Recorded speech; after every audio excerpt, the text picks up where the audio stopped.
We're okay. Today's daf is daf Lamed Zayin. I just want to learn Le'ili Nishmas, my grandfather, Binyamin ben Shlomo Yochanan. He was nifted. Like many people my age, I'm named after one grandfather. My brother's named after the other grandfather.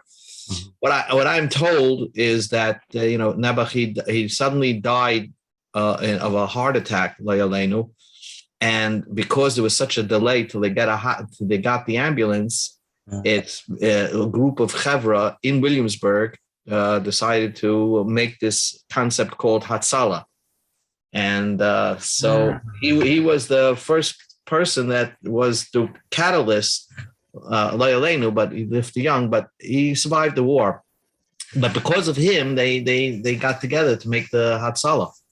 So it's Eli Nishmas, him. And that saved many lives, lives. Right. There was a guy Weber who was waiting with the family in the 60s the 60s for an ambulance, never came. Right. So he said, you know what, we got to have our own Jewish ambulance agency. So that's his. And then I came along. It's still not a perfect system, but it's certainly a long ways from what it was, obviously. Right. Absolutely. Yeah. Now they have it. The system is where they can actually fly you to places if necessary. So they're a really well-oiled organization. In New York, you mean they can fly you? Yes, it's a Hatzalah VAC. It's called. If they need to, a VAC. Like Medevac. Right. They can fly you anywhere. Interesting. Wow. Okay. So let us begin. Our daf is daf Lamed Zayin. We'll begin on daf Lamed Vav Amud Sheni, and we're about 7 lines from the bottom. So let's say, just imagine in your mind that a woman who has a woman whose husband died, and she just gave birth to a 1-day-old baby. So now, is that considered to be a baby that will exempt the woman from Yibam or Chalitza? Hi, Alan. We just began. Hi. Okay, so we're talking about a woman who has a 1-day-old baby, okay? And her husband just died. Does she fall to Yibam or Chalitza? That's what we're discussing now. The bottom of Lamed Vav Beis. Amalei Ravash le Ravashaya, Bered Ravidi. Ravashi said to Ravashaya, Hasam Tanan, we learned in a Mishnah over there, okay? It's in Chulin. Rav Shimon ben Gamliel says, Kol sheshaha ba'adam lamed yoim, as long as you lived for 30 days, ein a nefel, you're not considered a stillborn.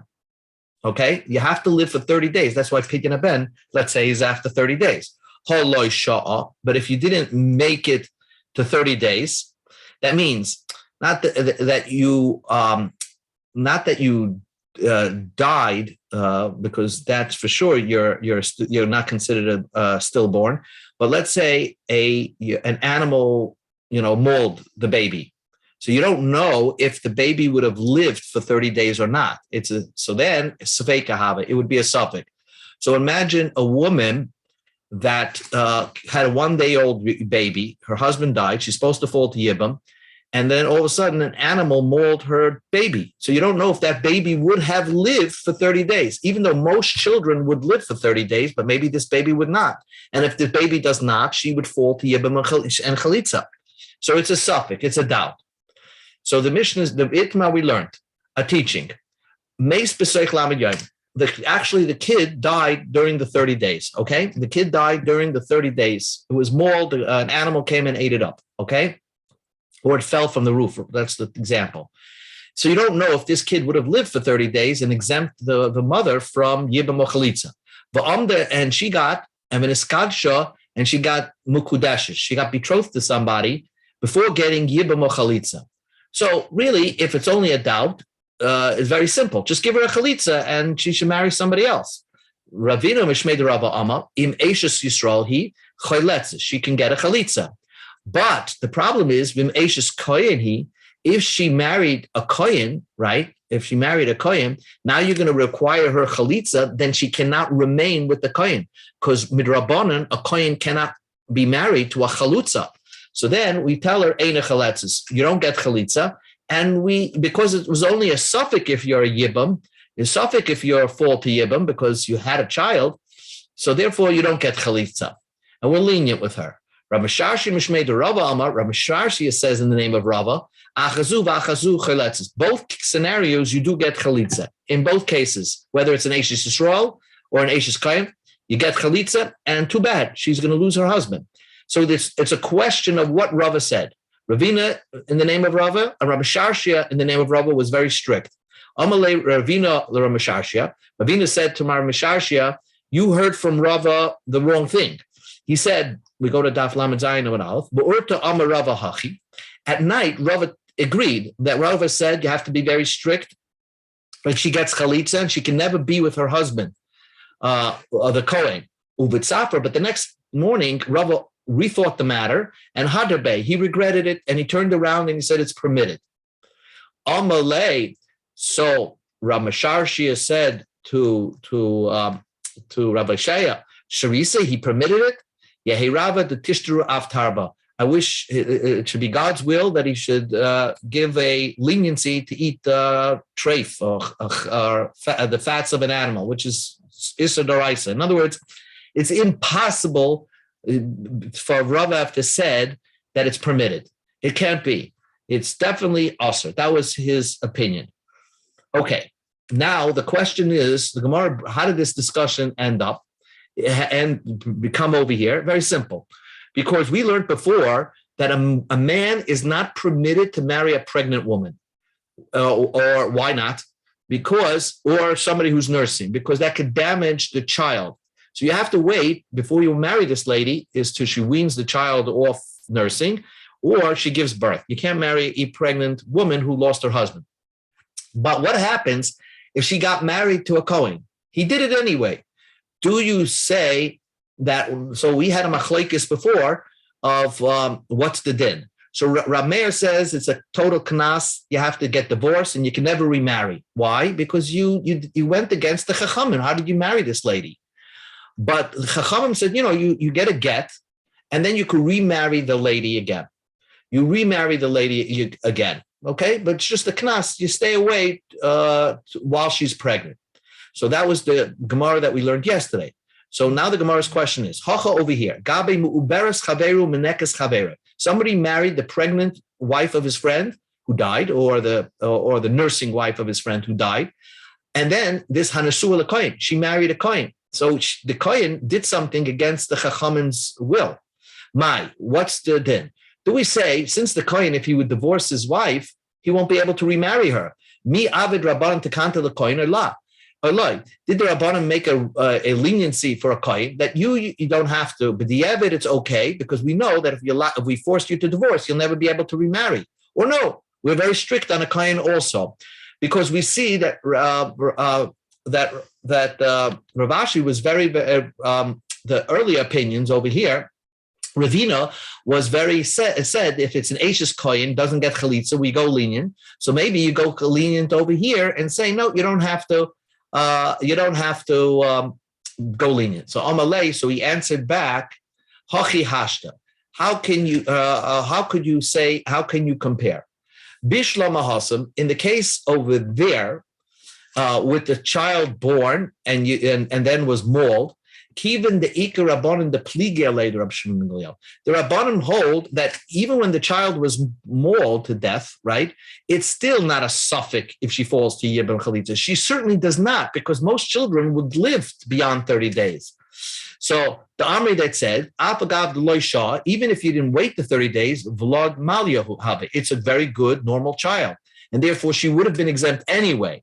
So therefore, although we'd like to be machmir like Rab Shimon ben Gamliel and say, no, it's a suffix and require a chalitza, but gabe Ashes Kohen, by the wife of a Kohen, we cannot be machmir. Kevan dele efshe, it's not possible to be machmir, require a chalitza, because then she can't remain married to the Kohen. And that scenario of the Rabbanan, we will pass like Rabbanan and say that really, even without doing anything, this woman doesn't fall to Yibam Chalitza, because most children anyway would have lived more than 30 days. So it's not a suffix. But in our case, Kaman Nevad, in our case over here, when you married the Muberes Umenekes Chaveira, you married the pregnant wife of your friend. So, and the Chazal said that you have to get divorced. Who should we paskin like? There's no person that would hold lenient. Ikra Meir, if you go like Rameir, Ha'amar, who he's of the opinion, Yoitzi, you have to get divorced, even by a Yisrael. You cannot marry her again, even if it's a Jew, a Yisrael. The Rabbanan say, yes, you have to separate with a get. Ha'amri beget, they said you have to separate with a get, and yes, you could retake her, but they never gave a leniency that you just live apart till the baby is born. They actually required you a get. So in case she was married to a Kohen, you have to force the guy to give a get because they were over on the Ratzon of the Rabbanim, and therefore he can't take her back again because he can't marry somebody who had a get. The Gemara said like this: Itmar is teaching.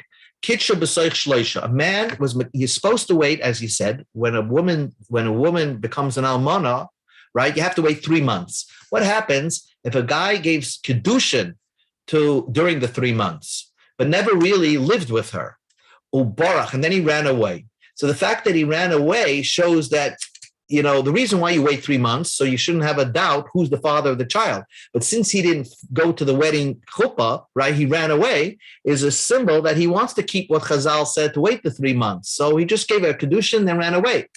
Thus, we force them to get divorced. Pligi bar Rav Acha v'Rafram.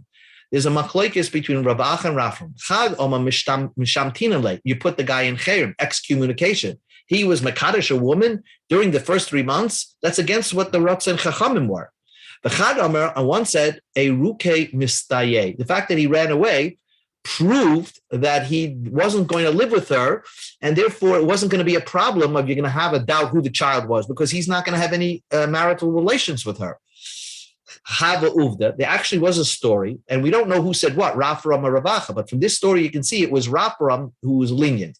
Hava Uvda v'amri lehu Rafram, and Rafram said, a ruke mistaye. The fact that he ran away is a proof that he was never meant to be over on Divrei Chachamim, or he regretted it, or he wasn't. The fact that he ran away shows that he's he didn't want to insult the Chachamim of actually consummating a marriage, which will bring up a doubt who's the father of the child. So then, b'di'evet, it's okay. The Mishnah says, Safek ben Tesha. If you remember our Mishnah, a man waited, let's say, 2 months after the brother died, okay? The 2 months after brother died, and then the other brother did Yibum. You're supposed to wait 3 months. And then we found out she's pregnant, and she gave birth after 9 months. So, you have a problem. You don't know who's the father of this child. Was it the husband that died, and this is a 9-month-old baby, or it's a 7-month-old baby, and therefore it's a 7-month-old baby, and it's from the second husband. Now, if it's a 9-month-old baby, for sure for the first husband, the Mishnah says you have to separate because it's an Eishes Ach. You weren't supposed to do Yibum at all. So that for sure you separate, but the child is a suffix, and the person who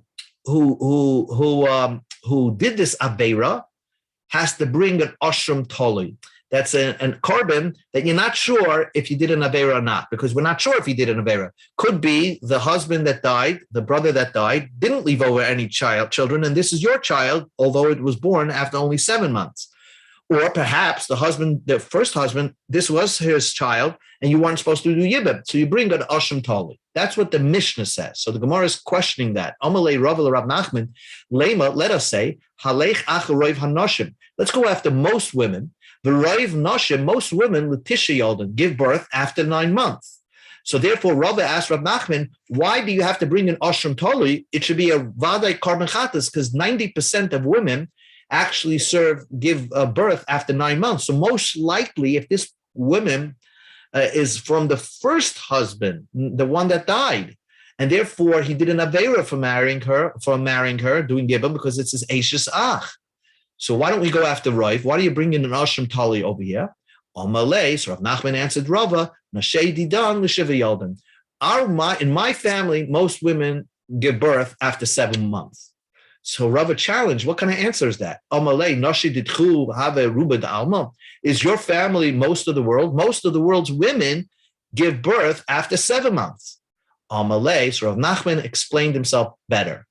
Hachi Kamina, this is what I meant to say. Roiv Nashim Yoldas L'Tisha. I agree with you. Most women give birth after 9 months. Umiyat, there's a minority, Lishiva, that give birth for 7 months. But v'chol hayoyeledes l'shisha, if a woman gives birth, all women that give birth after 9 months, ubara nika l'shlish yamel, by the 3rd month already, you can tell she's pregnant. Vizu, in our case, let's say, what is our case? The brother, the live brother, married, he did Yibam after 2 months after his brother died. Well, 2 months after his brother died, and he didn't see that the woman is pregnant. And let's say he didn't see even after the 3rd month, his brother died. So he's only married a month. He didn't see that his brother's wife is pregnant. So then maybe, most likely, his brother did not impregnate this woman. And it was him who impregnated this woman. Since we didn't recognize her that she was pregnant after 3 months, right? Isra le'ruba, then we don't have a minority. There's a reyes. It became a majority that is shaking. In other words, most likely you could assume that this is a 7-month-old baby, because if it was true, it was a 9-month-old baby. Why is it by the 3rd month after the brother died, we don't see her pregnant? We don't see that her stomach filling out. So the Gemara just clarifies that. If all women who give birth after 9 months, after 3 months, you must see them pregnant, you must see them filled out a little bit, then why don't you say, since you didn't see her filled with, with a stomach, so this for sure is a 7-month-old baby. Why is it a suffix? You have to say no. Most women that give birth full term after 9 months, then you can see that they're pregnant after 3 months.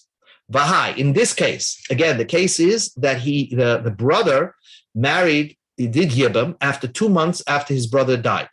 So therefore, after 1 month being married, he could not tell if his wife is pregnant. So there is a possibility that his wife is pregnant and is doing full term, but some women don't show that they're pregnant, maybe to the 4th or 5th month into their pregnancy. So therefore, since we didn't see that she's pregnant by the 3rd trimester, by the 1st trimester, Isra le'ruba. So the roiv of most of the children being born after 9 months is on shaky ground. So there's a high percentage chance that it's actually a 7-month-old baby rather than a 9-month-old baby. So let's say it's 60-40. So since it's a very high minority that it's a 7-month-old baby, so it's a suffix if he did an Aveira. So therefore you bring an Asham Tali, because perhaps it's his child and he didn't do an Aveira, or maybe it's his brother's child and he wasn't allowed to marry this woman. So you bring an Asham Tali, not a regular Korban Chatas. Tanurabanan, the rabbis taught, Rishon Ra'uli as Kain Gadol. The child that's born is worthy to be a Kain Gadol because you just don't know who's the father of the child. Either it's the brother that died or the second brother. If it's the brother that died, Kala Kavod. And if it's the second brother, then he was allowed to do Yibam. So it's a kosher child. But let's say the brother that did Yibam stayed married. Now he didn't stay, he stayed married. And so Visheni, and they had a second child. So then that second child is mamzer misafik. He's a suffix mamzer. Why? Because maybe the older brother, the boy that was born, actually belongs to the deceased brother that died, and therefore he was not allowed to do yibum. And if he does yibum with an ashes ach when he knocks that has children, the child is a mamzer. So on that side, this kid is the second kid is a mamzer. But possibly that this was a 7-month-old baby, and even the first one was his child. So then he was allowed to do yibam, and the second child is not a mamzer. So the second baby is a mamzer v'safik. That's what the Brisa says. Rabbi Eliezer ben Yaakov says, "Ein mamzer misafik." There's no such a thing of a mamzer misafik. What does that mean? It's possible to have a safik mamzer. So Ma'ik Omar, what did Rabbi Eliezer ben Yaakov said? Omar Abaya explained, Hachi Kama. This is what Rabbi Eliezer ben Yaakov holds. Rishon Roilius Kain Gadol. First boy that's born, you're permitted to make him Kohen Gadol. V'sheni, Suffolk Mamzer, is a Suffolk Mamzer, and a Suffolk Mamzer cannot marry a Jew and cannot marry another Mamzeris, because maybe this Suffolk Mamzer is a Jew. V'asr b'Mamzeris. So a Suffolk Mamzer is asr in the Mamzeris. That is the opinion of the Tanakama. According to Rab Lezer ben Yankov, the way Agbaya is explaining it, ain't a Suffolk Mamzer. He's not a Suffolk Mamzer. Elabade Mamzer. Umute b'Mamzeris. Rab Lezer ben Yankov hold that it's a Suffolk Mamzer is treated like a for sure Mamzer, and he's permitted to marry a Mamzeres. That's the opinion of Abaye. Again, the opinion of Abaye is that Rab Lezer ben Yaakov permitted this Suffolk Mamzer to marry a Mamzeres. Rava just says it the opposite way. Rava Amar Hachi Kamar. This is what Rab Lezer ben how you read the Brisa. Just the opposite. Right? Rishon Roylis Kohen Gadol. Tanakama holds the first one child can be Kohen Gadol. The Sheni Mamzer Vade Misafik Umutim b'Mamzeres. The Tanakama holds that the second child we treat it as a Mamzer Vade, although it's a suffix, and it's mutter b'Mamzeres. It's the Tanakama holds that it's a suffix Mamzer is permitted b'Mamzeres. Rab Lezer ben Yankov Omer Ein Vade Mamzer Misafik El Suffix Mamzer also b'Mamzeres.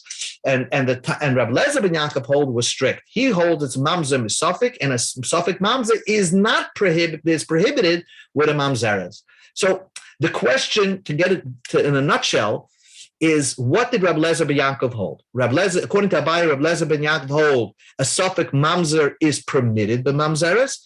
According to Rava, Rab Lezer ben Yankov holds a suffix Mamzer is prohibited with Mamzeres. So that is the machlokes between Abaye and Rava. Now, to understand why they're having this argument is you have to know one important point. And that is this Rab Lezer ben Yankov is one of the most important figures in Tanaic sources, that wherever he states his opinion, we always have to paskin like him. Because the Gemara says that his opinion was his thought process. He didn't say much, kav, but v'noki. Whatever he said was pure, and you have to paskin like him. So that's why Abaye wanted to make sure that we paskin like Rab Lezer ben Yaakov, who said a suffix mamzer is mutter b'Mamzeres. And Rava says, no, we have to paskin like Rab Lezer ben Yaakov, who said a suffix mamzer is also b'Mamzeres. And this is and the Kamipalgi with the Rab Lezer and the Rabbi and Rava had an argument in if you hold like what Rab Lezer said. The Tana we learned in a Mishnah. Rab Lezer oimer vadem bevadem mutter. A vade mamzer is permitted to marry a vade mamzer. Vade besveikim bevadem besveikim. A suffix mamzer is an usher. Is all prohibited to marry a vade mamzer. So here Rab Lezer clearly says they're not permitted to marry. These are types of suffix mamzer where you don't know who the father is, you don't know the father or mother, or a kusi. They had a lot of mamzerim amongst the kuthiums, but clearly Rab Lezer says a suffix mamzer is asr b'vade. And the Amar Yehuda Marav halacha Rab Lezer. The halacha is like Rab Lezer. So if you hold like Rav, that means you paskin like Rab Lezer. A suffix and a suffix mamzer is asr b'Mamzeres. Therefore, you want Rab Lezer ben Yankov, Rava wanted Rab Lezer ben Yankov to also hold a suffix mamzer is also b'Mamzeres. That's why Rava said, Rab Lezer ben Yankov also said the same thing, that suffix mamzer is also b'Mamzeres. But there was another opinion. Kamrita Kamei de Shmuel. Rav said the halacha is like Rab Lezer. But Shmuel said, Amali, when I said this to Shmuel, Rab Yehuda learned by Rav, and then he also was learning by Shmuel. So he told over Shmuel, Rav holds, that Rav paskin like Rabbi Loza, that a suffix mamzer is also b'Mamzeres. He said, or Shmuel said, that's not true. Hillel taught that 10 types of people, 10 different groups of people came up to build the second base of Migdash. Kahane, Levi, Yisrael, Chalale, Gerach, Harure, Mamzere, Nesine, Shtuki, Vasufe, all these different types of Jews, including Gerim and Mamzerim and Suffolk Mamzers, came up to build the second base of Migdash. The Kulam, the Torah, Lavei, and they're all allowed to marry one each other. So from that indication is that Hillel held that a Suffolk Mamzer is permitted to marry a Badei Mamzer. Ba'at Amret, so Shmuel said to Rav Yehuda, you tell me halacha Rab Lezer? So the halacha is like Rab Lezer. So now you can see over here that if you hold like Shmuel, and Abaye held like Shmuel, you want Rab Lezer ben Yankov to also agree to Shmuel, and that Rab Lezer ben Yankov says that a Suffolk Mamzer is permitted to marry a Bade Mamzer. So therefore, that's how the Gemara lines it up. Abaye Savalok Shmuel. Abaye held like Shmuel, Dama Halacha Ko Hillel, that the halacha is like Hillel. And therefore, Suffolk Mamzer is permitted to be married a Mamzeres. And therefore, Umaykel Rab Lezer ben Yankov, he wanted to have Rab Lezer ben Yankov say, Aliba de Hilkasa, according to the halacha is that a Suffolk Mamzer is permitted to marry Mamzeres, so that you don't have a difficulty. How can you reconcile the two ways to paskin? You always paskin like Rabbi Lezer ben Yaakov, and you paskin like Hillel. But if they're saying one of the same, that's the way to do it. They all hold that a Suffolk Mamzer is permitted to marry a Mamzeres. But Rava Sava Lok Rav. Rava held like Rav that the Omar Halachic Rab Lazar, who said the Halach is like Rab Lazar, that a Suffolk Mamzer is not permitted to marry a Mamzeres. And therefore, he wanted to say Rab Lezer ben Yaakov aligns himself up with that teaching. And Rab Lezer ben Yaakov also said a Suffolk Mamzer is also b'Mamzeres. And the reason why Rava had Rab Lezer ben Yaakov saying that, we go to Amud Beis, Hilkasa al Hilkasa. So we don't have a difficulty of one halacha against another halacha. You know, you're always paskin like Rab Lezer ben Yaakov, and Rava paskin like Rab Lezer, which because that's what Rav paskin like. So must be Rab Lezer ben Yaakov also said a Suffolk Mamzer is osur b'Mamzeres. Omar Abaye. Abaye just continued his thought, and he said, "How do I know? Minah aminallah." How do I know? Again, Abaye said that Rab Lezer ben Yaakov said a Suffolk Mamzer is like a Badai Mamzer and is permitted to marry Mamzeres. How do I know Rab Lezer ben Yaakov says that? So he found another brisa. The Tanya we learned in the brisa of Rab Lezer ben Yaakov Oimer, Harei Shabo al Noshim Haba. A man had relations with many different women. And he doesn't know who he had relations with. Biznus. She was a Zaina and she had a lot of men. She had relations with a lot of men. And she doesn't know from where she got pregnant from. And therefore, what's going to happen is that children are going to be born and not know who the father is, right? And Nimsa Av, and then the children are going to get married to each other. And it's possible that a nimsa, it's possible a father can marry his daughter, not knowing it's his daughter, because of or a brother can marry a sister. Because once you don't know the father, it could be marrying somebody who you're sharing the same father with. And when you do that, you bring forth mamzerim. Everybody's going to be mamzerim. That the whole world will be full of mamzerim. So the fact is that really it's only a Suffolk mamzer, because maybe the brother is going to marry the sister and then they don't know. Maybe at best you're going to have a lot of Suffolk mamzerim in the world. And yet Rab Lezer ben Yaakov says that a world like that, which sounds like our world today, is kule mamzerim. Everybody is a mamzer. So that's where Rabbi got the opinion that Rab Lezer ben Yaakov treats a Suffolk mamzer like a Vadi mamzer. The Rava Amalach, Rava will tell you, Hachi Kamar. This is what Rab Lezer ben Yaakov says. No, Zumahi.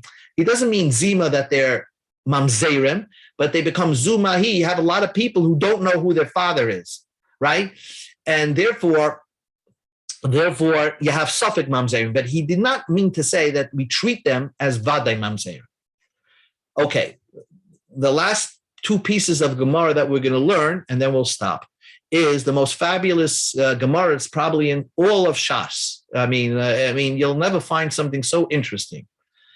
Yesa al-Kain. Furthermore, Omar Rab Lezer ben Yaakov. Rab Lezer ben Yaakov taught another teaching. Lo yisa odam isha b'mdinazu. A person should not marry a woman in this country. V'yelech v'yisa isha b'dina acheretz. And then, let's say, go marry a woman, have another family in another country. Let's say he's in the import-export business and he goes to the Orient. And during a time that there was no communication between the two countries, why shouldn't he have two different families?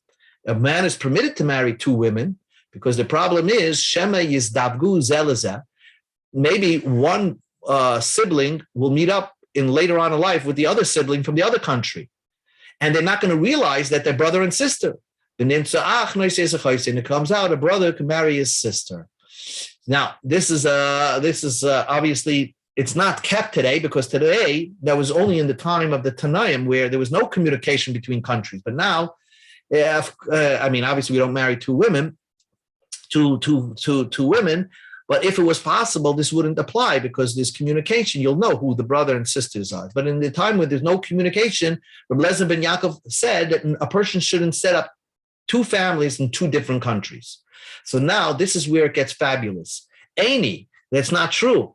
For Rav, Ikla de Dar Shishir, when he would come to this place called Dar Shishir, which was very far from his home, another country, Machriz v'Amar, he would call out, Man have yoyme, who wants to marry me for a day? In other words, Rav traveled without his wife, and he could not come to a place and not be married. So he would ask, which woman wants to marry me during the time that I'm here? Yoymim, during the time that I'm here. And Rav Nachman also, ki ikl Shansiv, when Rabbi Achim came to Shansiv, he left his wife behind, and therefore he didn't want to remain unmarried. V'amar, he said, Man havi le'ime, who wants to marry me for a couple of days while I'm here until I go back? And they found a woman for him. They found a woman for Rav, and they found a Rav Nachman. So the question is, you just told me, Rabbi Lezer ben Yaakov, a person should not marry two women, one in this country and one in another country. But you see, Rav, when he traveled, he always made sure to get married wherever he traveled, especially when he got to this Dardashir, Rav Nachman also. And that's obviously in two different countries. He was setting up families. Answers the Gemara, yes, they got married. They had relations with their wife. But Shan Rabbanan de Pakia Shemaya, they have well-known names. In other words, when they would have a child in the new country, they would call the child the daughter of Rav, or the son of Rav, or the daughter of Nachman, or son of Rav Nachman. So everybody knew it's a Rebbe Shekin. So even if he happened to meet up with the other family in the other country, they would know that they're brother and sisters because these became famous people. Now the Gemara just wants to ask a question on the whole story. I mean, they walked into a city and they right away needed to get married right then. And from the Gemara, it seemed that as soon as they walked in, arrived off the airport, they got married. Rava said,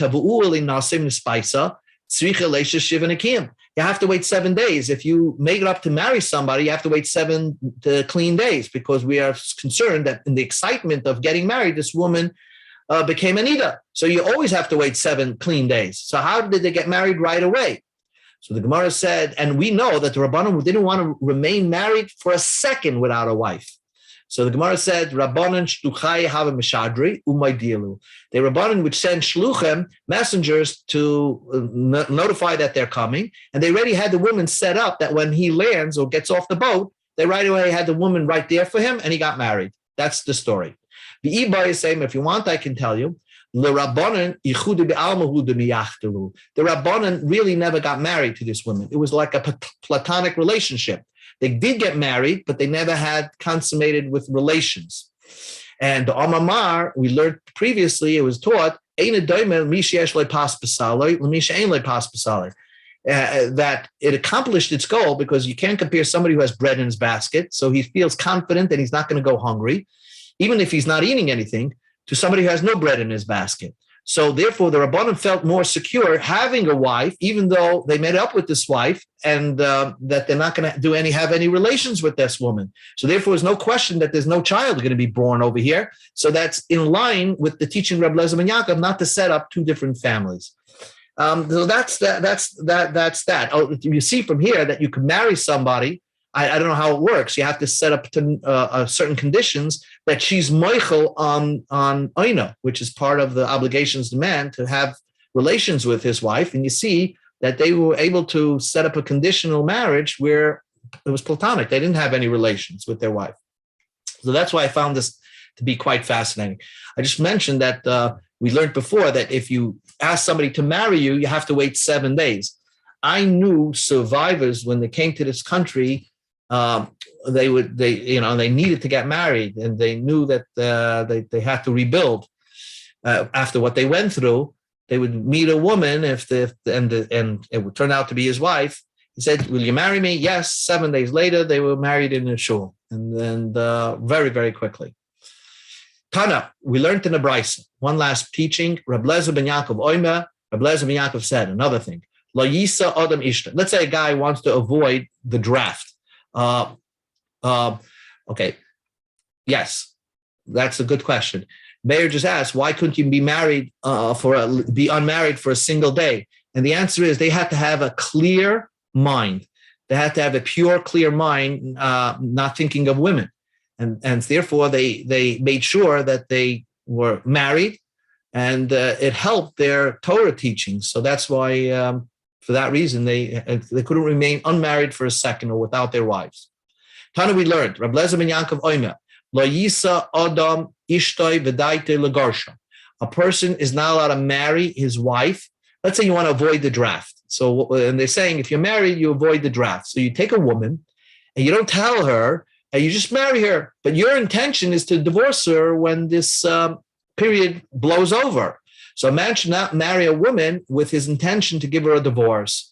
Because the pasuk says, it's al techrash al rayach. Don't be silent against your friend, which is against your wife, ra'ah, to do something bad, like divorcing her.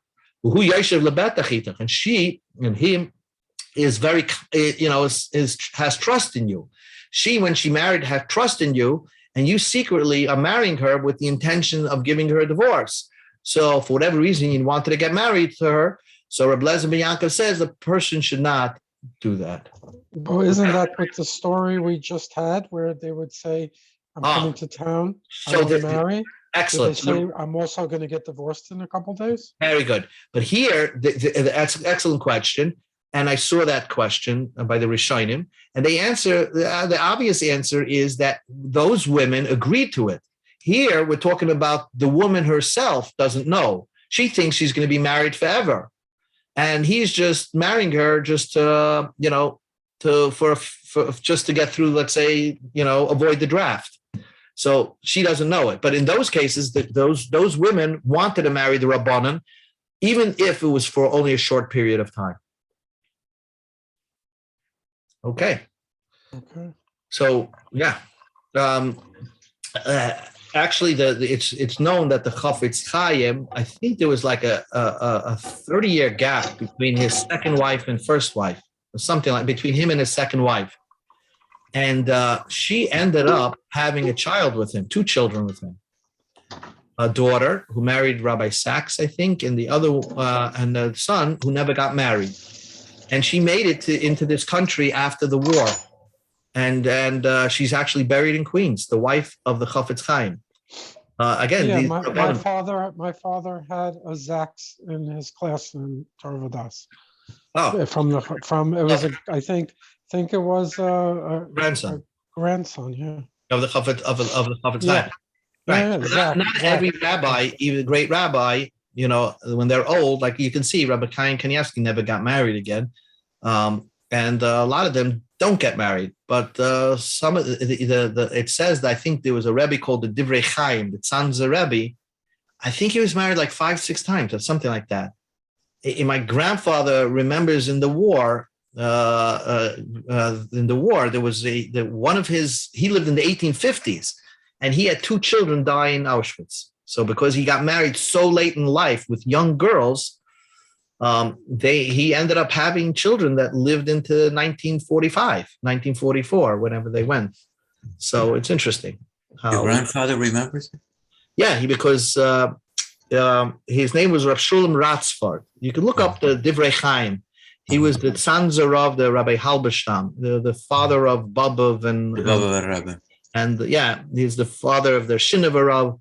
So, but he apparently, he lost his wife a few times, and then he just continued to get married, and no matter how old he was, and he kept having children. So that's why everybody's a halberstam. Interesting. Your grandfather's still alive? No. My grandfather just said that during the war he was hiding out. Oh, I see. So you know what he said, that I have the stick of the Divrei Chaim, so he always felt protected. Unfortunately, they took him to the gas chambers with the stick. But it's known that if you got a bracha from him, he didn't give too many brachas. This Shulam Laser Ratzvart, you survived the war, and so that's how.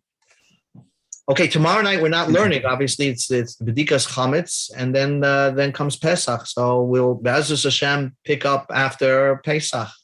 And so I want to wish you all a fantastic, beautiful Yontif.